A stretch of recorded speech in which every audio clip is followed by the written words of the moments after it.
दोस्तों, राजस्थान में स्थित भानगढ़ का किला भारत ही नहीं बल्कि दुनिया का सबसे डरावना और भूतहा किला माना जाता है।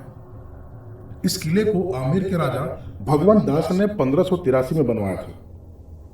कहा जाता है इस किले में रात के समय अजीब आवाजें सुनाई देती है। वहां के लोगों का कहना है कि जो कोई भी रात के समय किले में प्रवेश करता है वो सुबह वापस नहीं लौटता। इसके पीछे एक छोटी सी कहानी है। भानगढ़ की राजकुमारी रत्नावती बहुत ही सुंदर थी।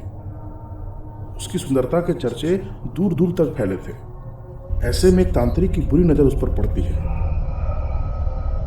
और वो अपने काले जादू के दम पर राजकुमारी को पाना चाहता है। एक दिन तांत्रिक राजकुमारी की नौकरानी को बाजार से इत्र खरीदते हुए देखता है। वो तुरंत उस इत्र पर तांत्रिक प्रयोग कर देता है जिससे राजकुमारी उसकी ओर आकर्षित हो जाए। उस तांत्रिक की तंत्र शक्ति का प्रभाव जीव जिस पर भी पड़ता वो तांत्रिक की ओर खींचा चला आता। लेकिन इस बात राजकुमारी को लग जाती है और इसके बाद राजकुमारी इत्र की शीशी पास के ही एक पत्थर पर मारती है जिससे पूरा इत्र पत्थर पर बिखर जाता है। फिर उस तांत्रिक की पत्थर से दबकर मौत हो जाती है। लेकिन मरने से पहले तांत्रिक श्राप देता है कि इस किले में रहने वाले सभी लोग जल्द ही मारे जाएंगे और किसी का दोबारा जन्म नहीं होगा। उनकी आत्माएं हमेशा इस किले में भटकती रहेंगी। और ऐसा ही हुआ। तांत्रिक की मृत्यु के कुछ दिन बाद भानगढ़ और आजमगढ़ के बीच युद्ध हुआ जिसमें किले में रहने वाले सभी लोग मारे गए। कहा जाता है कि तब से भानगढ़ आत्माओं का किला बना हुआ है। अभी वर्तमान में वहां इसकी हिदायत, मेहनत और पोस्टर के माध्यम से दिया गया है। चारों ओर निगरानी भी रखी जाती है और वहां किसी को रात में जाने की अनुमति नहीं है।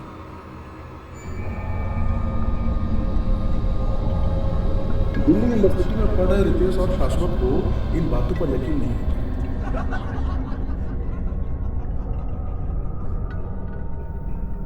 और वे लोग इसकी सच्चाई जानने के लिए भानगढ़ किले में जाने का प्लान करते हैं। भानगढ़ से अपने मित्र देवेंद्र के साथ वे दोनों इस किले में प्रवेश करते हैं। हालांकि गार्ड उन्हें शाम होने के पहले वापस आ जाने की सलाह देता है। देवेंद्र को किले की सच्चाई मालूम होती है, इसलिए वो हाँ में हाँ मिलाते हुए गार्ड को आश्वस्त कर देता है। लेकिन देवेंद्र को कहाँ पता था कि उन दोनों की मंशा कुछ और ही है। तीनों अंदर जा रहे हैं और किले के चारों ओर घूमते हैं। शाम होने को थी तो देवेंद्र वहां से निकलने की बात रखा है, लेकिन रितेश और शाश्वत को पहले से ही वहां रुकने का प्लान बना रखा था। देवेंद्र ने दोनों को बहुत समझाया और फिर अकेले वहां से बाहर आ गया। रात हो चुकी थी। दोनों दोस्त काफी खुश थे। कुछ चूड़ियों को इकट्ठा कर वहां आग जलाते हैं और अपने बैग से दारू की एक बड़ी सी बोतल निकाल लेते हैं। धीरे धीरे उस किले का माहौल बदलता जाता है और वहां की चीजें खुद ब खुद इधर उधर होने लग जाती है।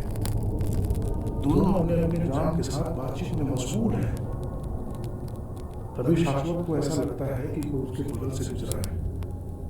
एक पल के लिए ध्यान भी दिया, फिर उसे लगा कि यह दारू का कमाल है और नजरअंदाज कर दिया।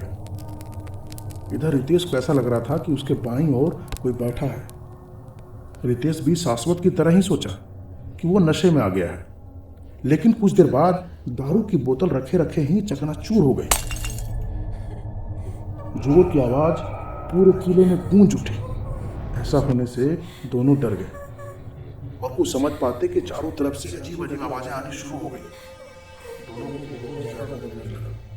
और उन लोगों को देवेंद्र की बातें याद आने लगी। आनंद फानंद में दोनों वहां से भागना शुरू किए और भागते भागते दोनों कब अलग हो गए ये उन दोनों को पता भी नहीं चला। शाश्वत दौड़ता हुआ हाँफता हुआ गेट तक पहुंचा और वहां के गार्ड को उस घटना के बारे में बताया।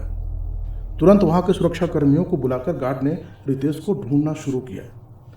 काफी खोजबीन के बाद भी जब रितेश कहीं नहीं मिला तो सभी लौट आए। शाश्वत वहीं गेट पर बने गार्ड कैंप पर रुका होता है। उन लोग के साथ रितेश को नहीं पाकर वो बहुत परेशान हो जाता है। सुबह होते ही फिर से ढूंढने की प्रक्रिया शुरू होती है। जैसे ही शाश्वत गेट तक जाता है वो रितेश को वहां बैठा हुआ देखता है।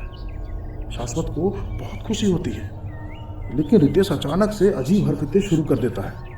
वो शाश्वत को पूरे किले में घुमाता है और बताता है कि रात में इस जगह पर राजा का दरबार लगा था। यहाँ पर राजा का भवन था, इधर बाजार लगती थी, यहाँ अस्तबल था, यहाँ रानी का श्रृंगार होता था। सब जगह घूम घूम के सारी चीजों को बताने लगा, जैसे उसने वहां की हर एक चीज को देखा हो। फिर रितेश शाश्वत को लेकर उस जगह पर जाता है जहां उसकी लाश पड़ी होती है। रितेश अपना मृत शरीर की ओर इशारा करता है, जिसे देखकर शाश्वत पूरी तरह से हिल जाता है। वो रितेश की ओर देखता है लेकिन वहां कोई नहीं होता। अब शाश्वत भी ये समझ चुका था कि उसके दोस्त की आत्मा अब तक वहां सुरक्षा कर्मियों के साथ गार्ड भी आ चुका होता है और रितेश के मृत शरीर के साथ दोस्तों भानगढ़ की इस भूत यही सच्चाई है और यही कहानी। अगर आप भी भानगढ़ किला घूमने की सोच रहे हैं तो जाने के पहले गार्ड की सलाह को जरूर याद रखें और किसी भी कीमत पर वहां रात को ना रुकें। तो ये थी भानगढ़ की सच्ची घटना पर आधारित हमारी कहानी। अगर कहानी अच्छी लगी हो तो लाइक, कमेंट और दोस्तों के साथ शेयर जरूर करें। आगे और भी ऐसी रोचक और डरावनी कहानी सुनने के लिए हमारे चैनल स्टोरी टीवी को जरूर सब्सक्राइब करें। फिर मिलेंगे किसी नई कहानी के साथ। शुक्रिया।